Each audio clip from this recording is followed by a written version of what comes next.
Udah Pak, udah jangan jadi gubernur terpintar sedunia. Yang lain pada kepanasan.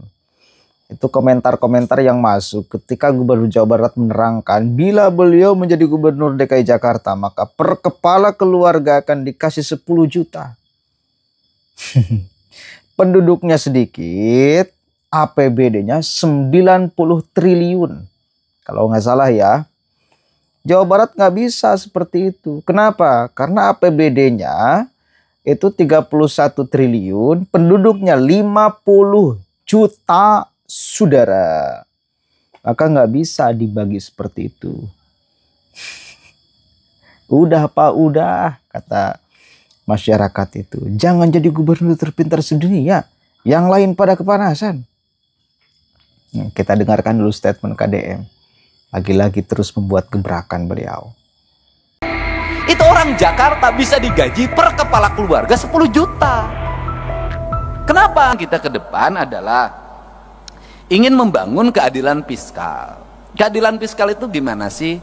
Saya kemarin ketemu sama Gubernur Kalimantan Timur. Ini makan pemikiran, kan kita boleh dong punya pemikiran.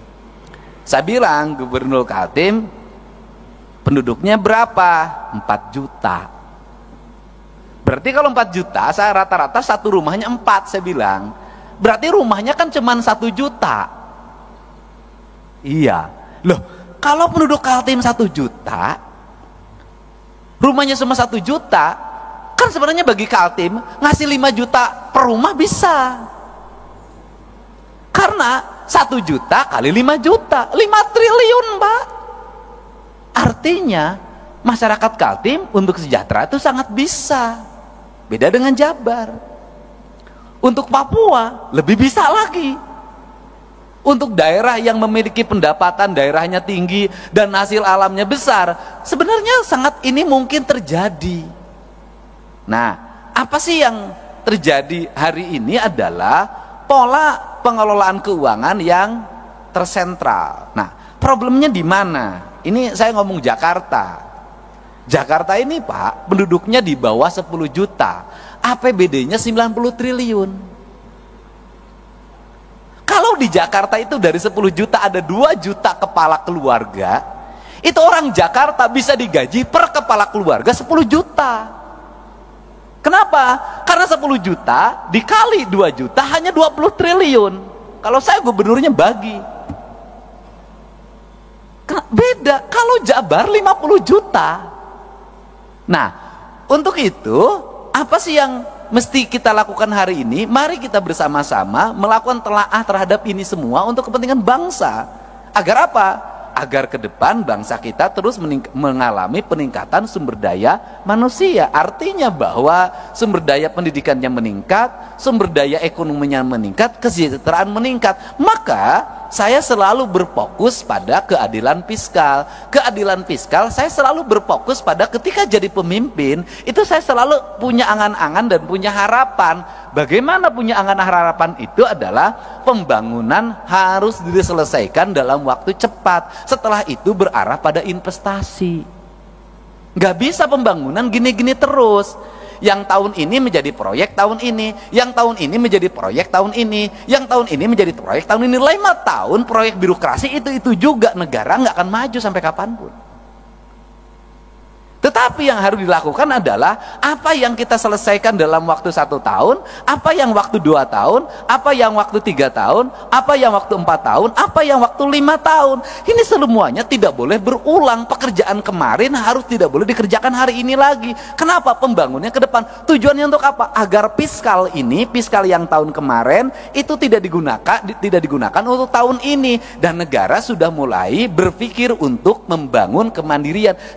Oke, sekali lagi yang menarik itu kalau saya baca-baca komentar. Ini masyarakat semakin kesini semakin cerdas, semakin terbuka, semakin tahu bagaimana cara kerja pemerintah yang seharusnya dikasih materi, dikasih rujukan cara memimpin yang baik dan benar itu seperti apa oleh Gubernur Jawa Barat sekarang.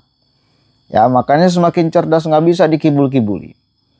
Ya, misal urusan ngirim siswa ke barak militer, ini kan banyak dikecam oleh KPAI lah. Lalu masyarakat itu cerdas. Dari kemarin kemana KPAI? Anak-anak di kolong jembatan, anak-anak meminta-minta di pinggir jalan. Mana?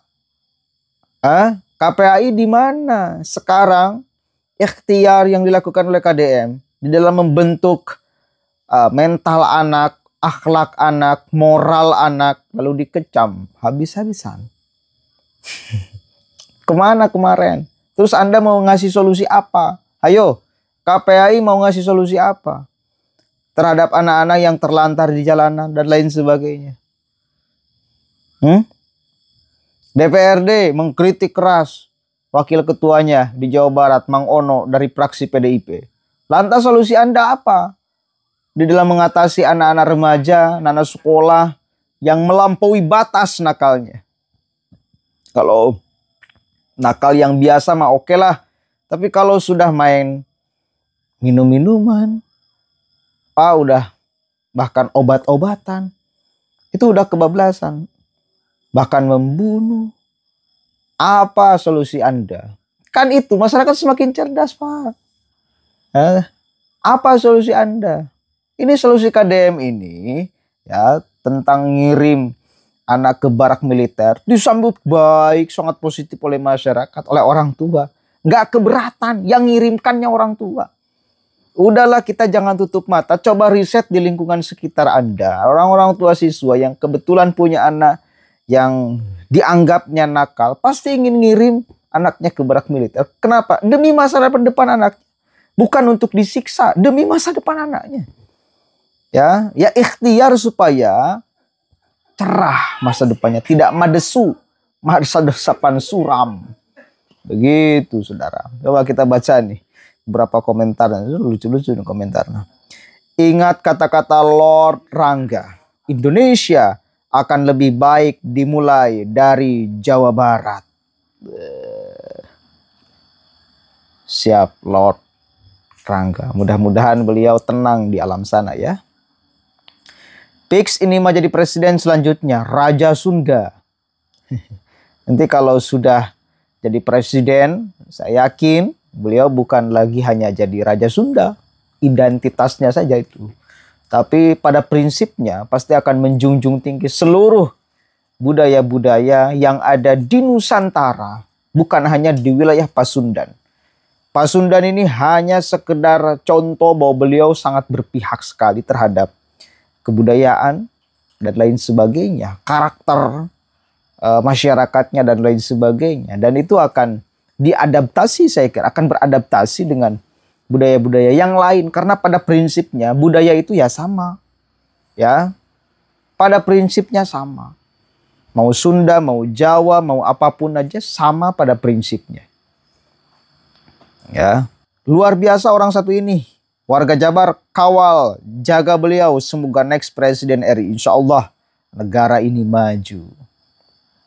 Bukan tanpa perhitungan KDM bicara demikian. Go for presiden. Wah, ini bikin pusing nih Gubernur DKI. Nanti rakyatnya minta duit. Mantap Bapak Aing. Gue yakin setelah ini si Abdul Sidul pasti akan berkomentar. Saya orang Betawi, asli orang Jakarta. Gubernur DKI Jakarta cuma ngopi aja. Viralkan biar Gubernur Jakarta dengar. Orang seperti ini benar-benar harus dilindungi. Udah Pak, Bapak nggak cocok jadi gubernur. Cocoknya jadi presiden RI. Bapak Aing terlalu jujur, berani dan tegas. Makin banyak yang benci KDM, KDM akan lebih menjadi elit-elit pada kepanasan. Cerdas sekali. Siapa yang setuju KDM jadi presiden? Aroma RI satunya kuat sekali nih. Pak Gubernur Jawa Barat ini. Coba ceklah di lingkungan sekitar. Ibu-ibu di tongkrongan, di warung-warung, dan lain sebagainya. Dilapis semua lapisan masyarakatnya. Ngomongin pasti tentang Deddy Mulyadi. Nggak tahu fenomena ini hanya ada di Jawa Barat atau di wilayah di luar Jawa Barat. Monggo silakan komen, barangkali ada di luar Jawa Barat yang nonton di sini. fenomena KDM ini nyampe nggak ke kampung-kampung kalian di luar Jawa Barat? Masyarakatnya, ibu-ibunya pada ngomongin tentang KDM apa tidak? Pengen tahu saya ya. Monggo komentar yang sudah merasakan langsung. Mudah-mudahan ada manfaatnya. Allahumma fiqh ila aqwamit thoriq. Wallahu a'lam bishawab. Assalamualaikum warahmatullahi wabarakatuh.